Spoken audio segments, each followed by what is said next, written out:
کہ عام طور پر 3 دن میں یا 1 دن میں قرآن جو ختم کرتا ہے وہ انتہائی اسپیڈ کے ساتھ کرتا ہے، قرآن کو سمجھتا نہیں ہے، قرآن کا حق ادا نہیں کرتا، اس لیے نبی صلی اللہ علیہ وسلم نے منع فرمایا۔ تو عام لوگوں کا یہی حکم ہے، لیکن بعض لوگوں کو اللہ نے غیر معمولی صلاحیت دی ہوتی ہے، جیسے حضرت عثمان رضی اللہ تعالیٰ عنہ کے بارے میں حضرت عمر نے ایک دفعہ آپ کی طرف اشارہ کر کے فرمایا کہ مجھے اس شخص سے محبت کیوں نہ ہو، یہ وتر کی 1 رکعت میں پورا قرآن ختم کر دیتے ہیں، یعنی 3 رکعت وتر میں سے جو 1 رکعت ہے نا اس میں پورا قرآن ختم کر دیتے ہیں یہ حجر اسود کے سامنے کھڑے ہو کر۔ تو ایسے بہت سارے واقعات ہیں اسلاف کے، تو حضرت عمر نے تو نہیں فرمایا کہ غلط کرتے ہیں، یا اور اس طرح کے خود امام بخاری سے ایسی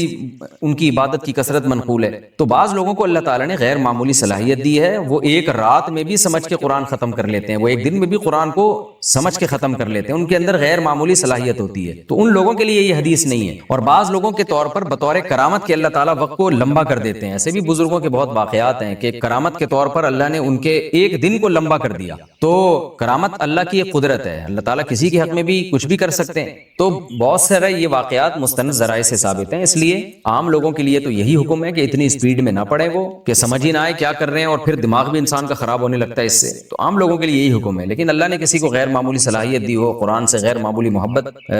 ہو اس کو، تو پھر اس کے لیے جائز ہے۔ اور بعض دفعہ حافظ قرآن کو قرآن دہرانے کے لیے، یاد کرنے کے لیے بہت زیادہ پڑھنا پڑتا ہے، تو رٹا لگانے کے لیے پڑھنا پڑتا ہے۔ اللہ تعالیٰ میرے والد صاحب کی مغفرت فرمائے، وہ بتایا کرتے تھے کہ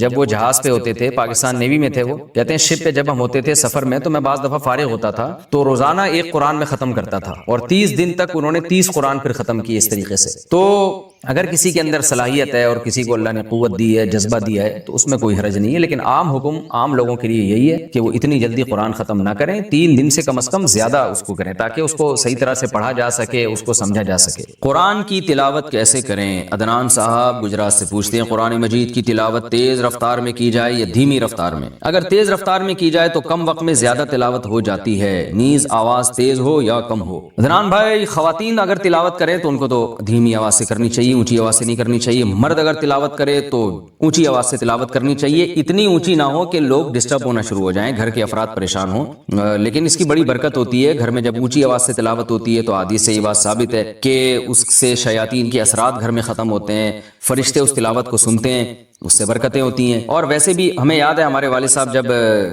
شام کو آیا کرتے تھے گھر میں ڈیوٹی سے، تو نہا دھو کے بیٹھ کے تلاوت کرتے تھے اونچی آواز سے، تو گھر میں ایک بڑی برکت سی محسوس ہوتی تھی۔ ان کے انتقال کے بعد وہ تلاوت کی آواز ہمیں نہیں آتی تھی، ایک کمی محسوس ہوتی تھی، تو گھر کا سربراہ گھر میں بیٹھ کے اگر اونچی آواز سے تلاوت کرے تو اس کی اور ہی الگ برکت ہوتی ہے۔ لیکن اس میں یہ بات بہرحال ضروری ہے کہ گھر کے افراد کو تکلیف نہ ہو، ایسا نہ ہو کوئی بچہ آپ کا پڑھ رہا ہے، اسٹڈی کر رہا ہے، اس کا صبح ایگزام ہے اور آپ اس کو تلاوت سنا رہے ہیں، تو وہ بعض دفعہ پھر پریشانی کا سبب بنتی ہے یہ چیز۔ رہا یہ مسئلہ کہ اسپیڈ میں تلاوت کی جائے یا آہستہ رفتار سے، اسپیڈ میں بھی تلاوت کر سکتے ہیں، اور اگر آپ سمجھتے ہیں اس سے زیادہ تلاوت ہو جائے گی تو تیز رفتاری سے تلاوت کریں، لیکن تیز رفتاری کی ایک حد ہے، اتنی رفتار کے الفاظ سمجھ میں نہ آئے، کوئی سن رہا ہو تو اس کے سمجھ میں ہی نہ آئے کہ آپ کیا کہہ رہے ہیں، یا عالم تعلمون کے علاوہ کو سمجھ میں نہ آ رہا ہو، تو پھر یہ اتنی اسپیڈ جائز نہیں ہے۔ تو رفتار میں بھی تلاوت کی جا سکتی ہے، بلکہ کرنی چاہیے تاکہ زیادہ سے زیادہ تلاوت ہو سکے، اور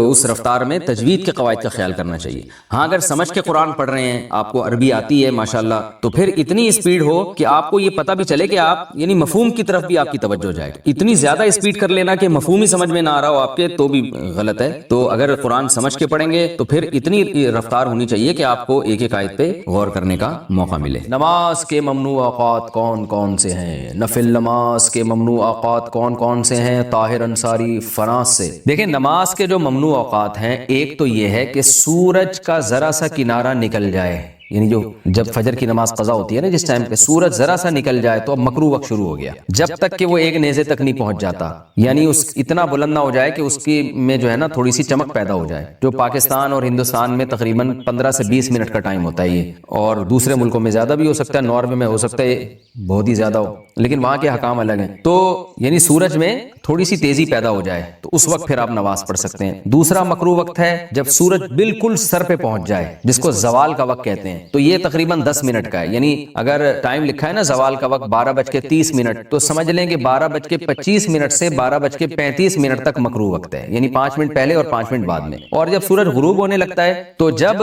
غروب ہونے کے قریب پہنچ جائے گا، یعنی غروب ہونے سے ہندوستان پاکستان میں تقریباً 15 سے 20 منٹ پہلے، جب اس میں کی تیزی میں کمی پیدا ہو جائے، یعنی سورج کی چمک باقی نہ رہے، تو غروب ہونے سے 15-20 منٹ پہلے تک یہ ایسا ہوتا ہے، تو اس وقت بھی مکروہ وقت شروع ہو جاتا ہے، اس وقت بھی کوئی نماز نہیں پڑھ سکتے جب تک سورج مکمل غروب نہ ہو جائے۔ البتہ اس دن کی عصر اگر نہ پڑی ہو تو پھر پڑھیں گے آپ، کیونکہ عصر کا وقت باقی رہتا ہے، اگرچہ مکروہ ہے عصر کو اتنی دیر تک تاخیر کرنا گناہ ہے، لیکن بہرحال وہ والی عصر آپ کو پڑھنی پڑے گی اس دن کی، اس کے علاوہ کوئی نماز نہیں پڑھ سکتے آپ۔ تو یہ 3 اوقات مکروہ ہیں، اس کے علاوہ کوئی وقت مکروہ نہیں ہے۔